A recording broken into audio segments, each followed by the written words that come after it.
Hello, welcome to the Hussaini Public High School, HMT Srinagar. Dear students, Assalamu alaikum wa rahmatullahi wa barakatuh.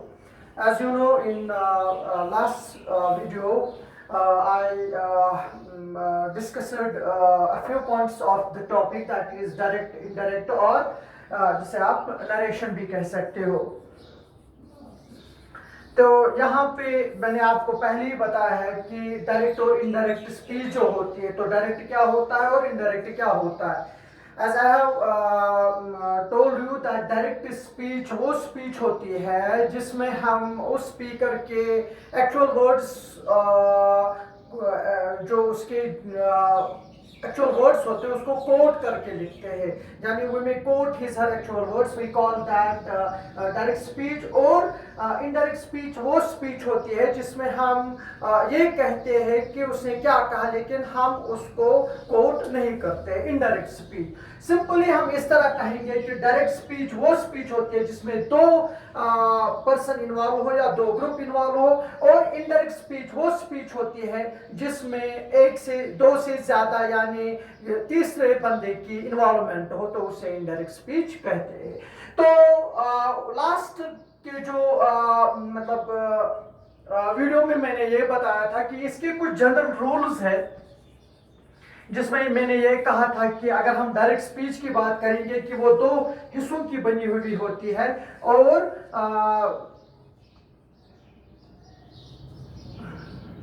जो पहला हिस्सा है उसे reporting verb कहते हैं,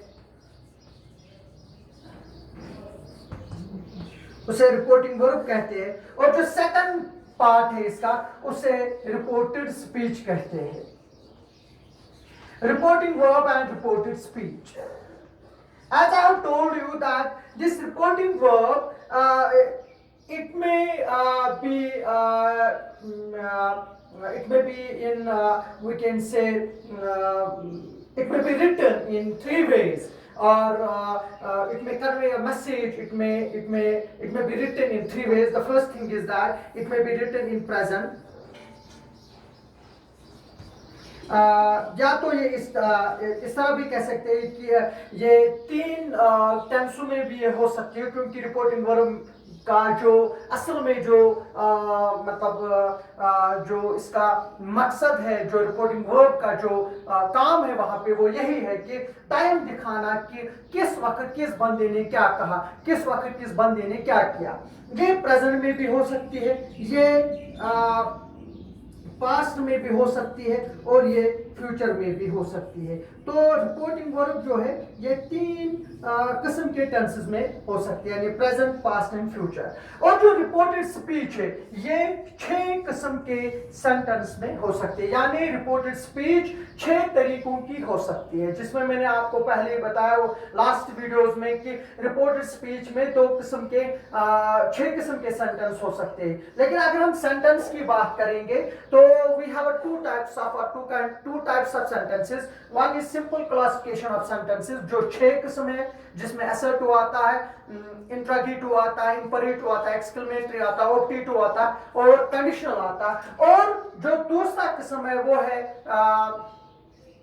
स्ट्रक्चरल क्लासिफिकेशन ऑफ सेंटेंसेस, जिसमें सिंपल, कंपाउंड और कॉम्प्लेक्स आता है. लेकिन यहाँ पे हम बात करेंगे जो रिपोर्टेड स्पीच है ये 6 किस्म की हो सकती है, और जो यहाँ पे रिपोर्टिंग वर्ब है ये 3 किस्म की हो सकती है. ये प्रेजेंट में भी आ सकते हैं, ये पास्ट में भी आ सकते हैं, या फ्यूचर में भी आ सकते हैं. अब देखिए जनरल रूल्स में क्या है. कह रहे हैं कि ग्रामरियंस जो है वो कहते हैं कि अगर ये जो रिपोर्टिंग वर्ब, डायरेक्ट स्पीच की जो रिपोर्टिंग वर्ब है, अगर ये प्रेजेंट में हो, फॉर एग्जाम्पल हम इस तरह एग्जाम्पल लिखेंगे, ही सेज. अब देखिए यहां पे से प्रेजेंट है और यहां पे कामा, इन्वर्टेड कामास बिगिन, आई ईट फूड. तो यहां पे देख लीजिए कि डायरेक्ट स्पीच 2 हिस्सों की बनी हुई होती है, 2 क्लासों की बनी हुई होती है, और इन क्लासों को ज्वाइन करने के लिए हमें एक कंजक्शन चाहिए.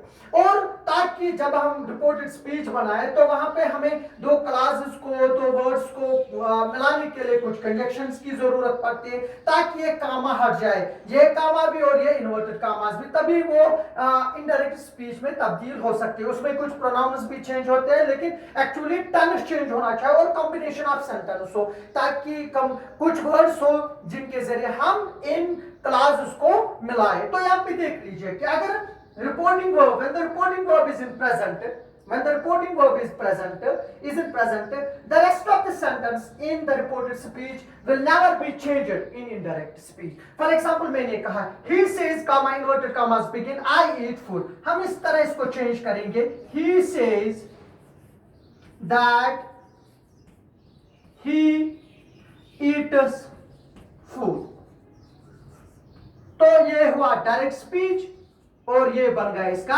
Indirect speech. ये एक रूल है।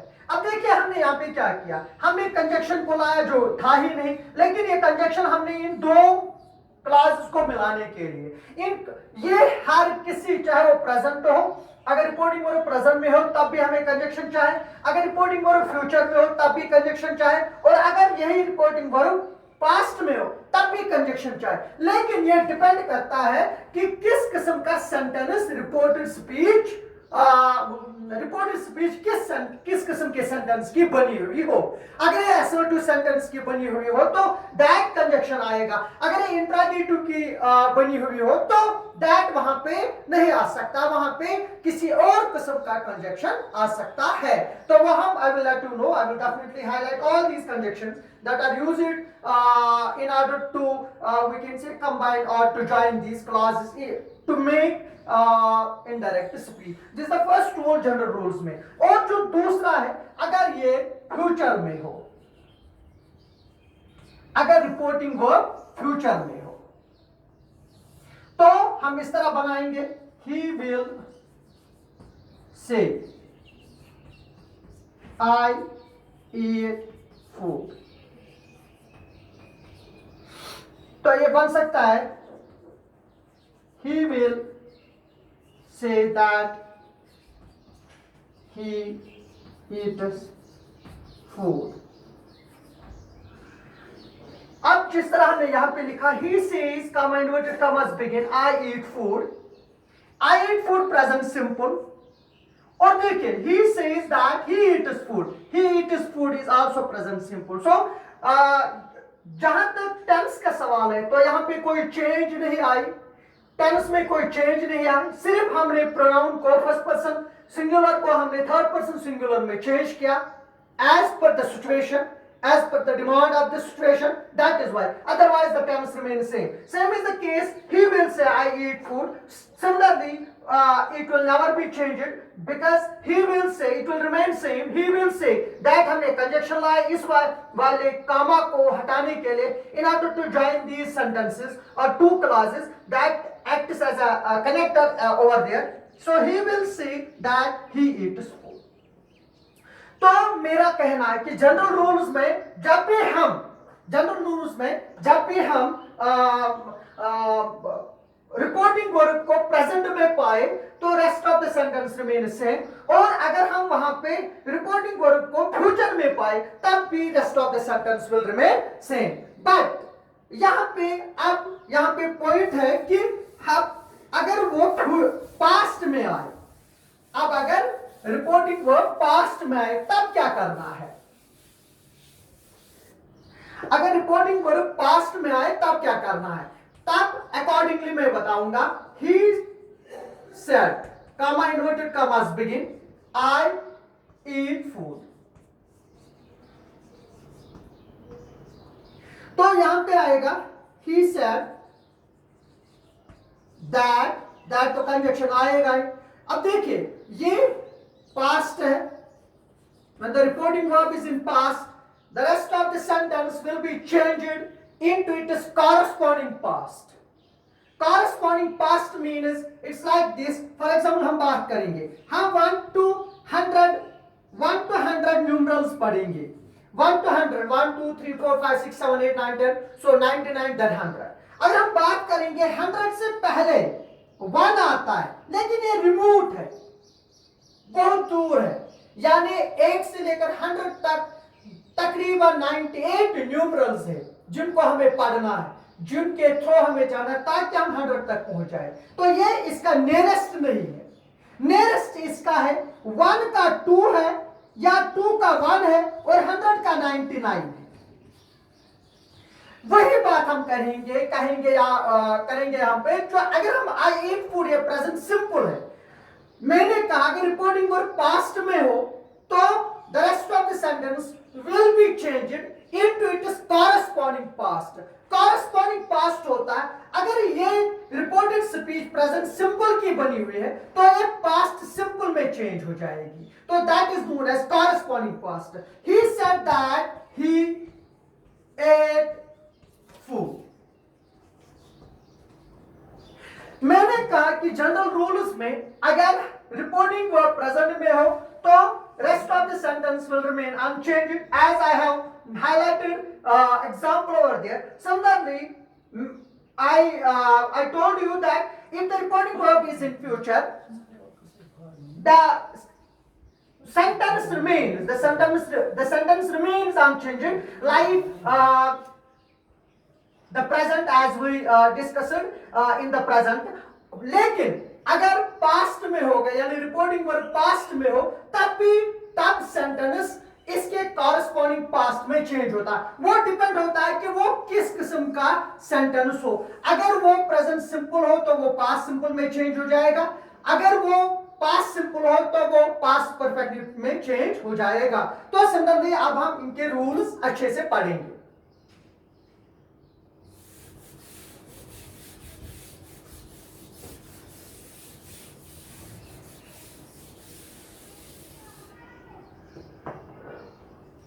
यहां पे जनरल रूल्स में और एक बात है, वो ये है कि अगर कोई चाहे यूनिवर्सल ट्रूथ हो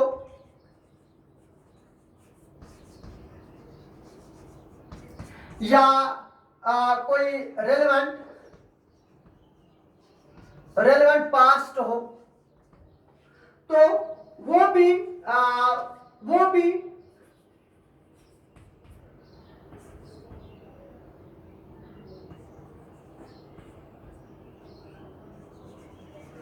that two are not changed।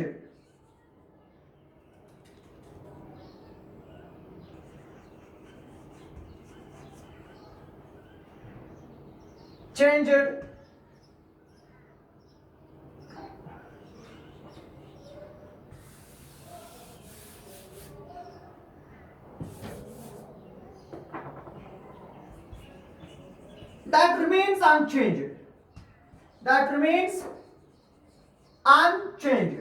अगर फॉर एग्जाम्पल हम बात करेंगे he, if से और said, लेकिन रिपोर्टेड स्पीच अगर यूनिवर्सल ट्रूथ की बनी हुई हो या कोई रेलेवेंट पास्ट हो तो चाहे यहां पे said हो या say हो या फ्यूचर हो, यानी रिपोर्टिंग वर्ब चाहे पास्ट में हो, प्रेजेंट में हो या फ्यूचर में हो, लेकिन अगर रिपोर्टेड स्पीच किसी यूनिवर्सल ट्रूथ या रेलेवेंट पास्ट से बनी हुई हो या कोई ऐसा फैक्ट हो जो अनचेंजेबल हो तो वहां भी हम उसको चेंज नहीं कर सकते, वो उसी टेंस में रह सकता है। फॉर एग्जांपल हम लिखेंगे यहां पे हम लिखेंगे the earth revolves around the sun।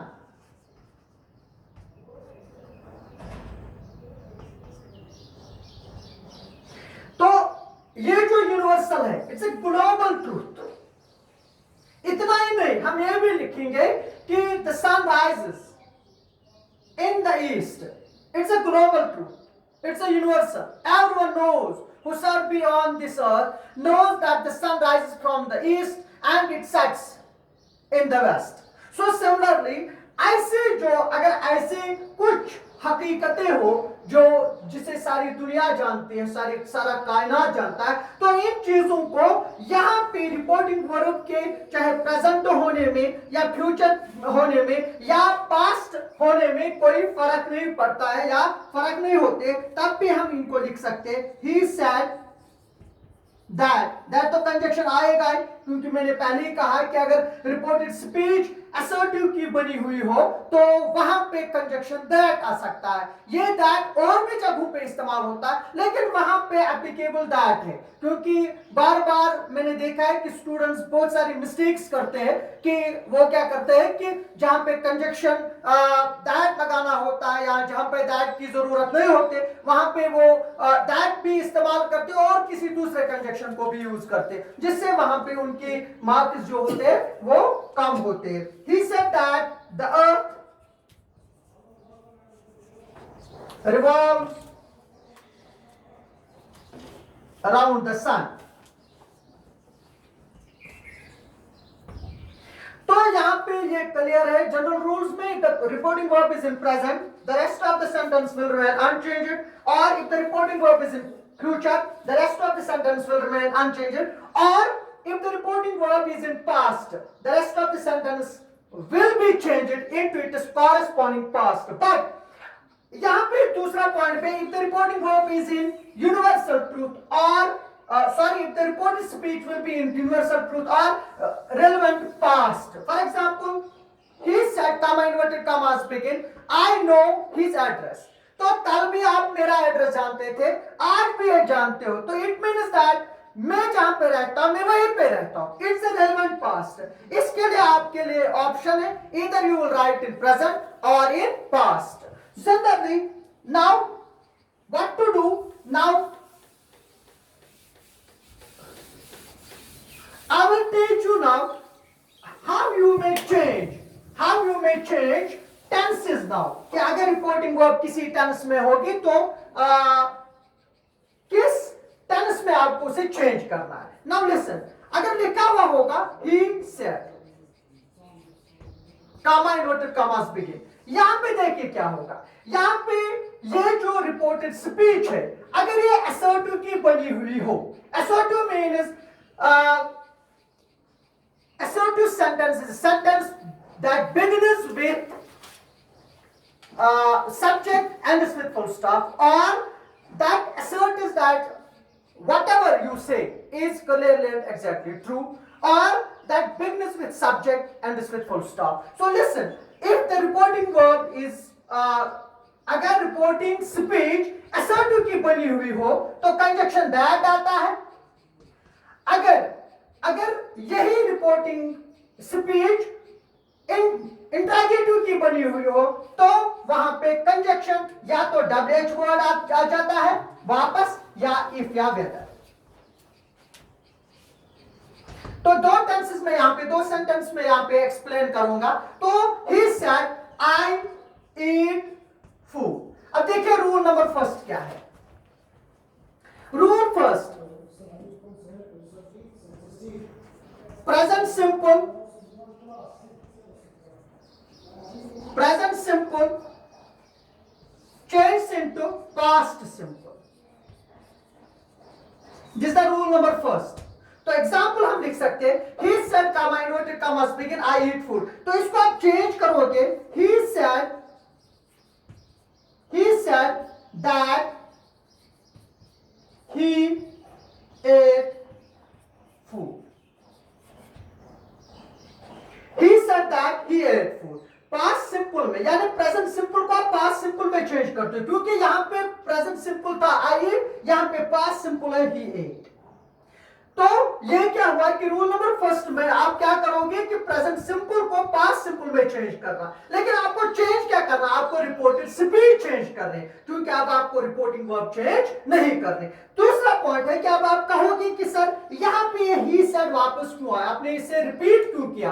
तो यहां पे एक बात है, जब भी रिपोर्टिंग वर्ब सेड पे एंड होती हो और आगे रिपोर्टेड स्पीच जो वो असर्टिव की बनी हुई हो, तब आपको क्या करना है, एक चीज का ख्याल रखना है, तब आपको ही सेड ही रिपीट करना है, यानी वही लिखना है इनडायरेक्ट स्पीच में। तो ये था एक, यानी अकॉर्डिंगली अगर आपने टेंस चार्ट पढ़ा हुआ होगा तो accordingly you may get it that कि टेंस चार्ट में आप देखोगे प्रेजेंट सिंपल पास्ट सिंपल में, प्रेजेंट कॉन्टिन्यूअस पास्ट कॉन्टिन्यूअस में, प्रेजेंट परफेक्ट पास्ट परफेक्ट में, present perfect, past perfect, continuous में अकॉर्डिंगली। तो यहाँ पे पास्ट इंडेफिनिट, पास्ट परफेक्ट में, past continuous, past perfect continuous में, और past perfect unchanged and past perfect continuous remains also unchanged. और फ्यूचर में विल जाता है वुड में, और शॉल जाता है शुड में, लेकिन विल जाता है इधर वुड और शुड में। तो ये कुछ रूल्स थे, अकॉर्डिंगली आपको वो पढ़ने हैं। तो hope you would understand, and we will meet you in next video class. Have a nice day, thanks.